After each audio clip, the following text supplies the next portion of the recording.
Android mobile আসার পর থেকে চুরে গো ব্যবসা একবার কমে গেছে গা। আমি একটা ফানি ভিডিও করছিলাম। ফানি ভিডিওর মধ্যে চুরের একটা ভয়েস ছিল। তো ওই ভয়েস মেনশন কইরা আমার একটা ভিউয়ার কমেন্ট করছে। আসলে কমেন্টটা দেখা আমার মনটাই চাইছিল তার চুদলিং পং কইরা দেই। তো সেই চুদলিং পংটা করার জন্য এই জায়গায় বসছি। তো সে মনে হয় তার অতীত ভুলে গেছে। তার অতীতটা হইল তার বাড়ি ছিল চৌহাট, মির্জাপুর, টাঙ্গাইল। সেই জায়গায় চুরির অপরাধে তার বিচার সালিশ হয়েছে, তাদের গ্রাম ছাড়তে হয়েছে।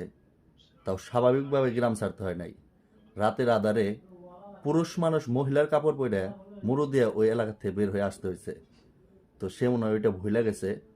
তো তার পরিচয়টা দেই, সে হইল বীরশ্রেষ্ঠ সুদখোর রতন। সে এখন গুড়ায় নাজিরপাড়াতে থাকে।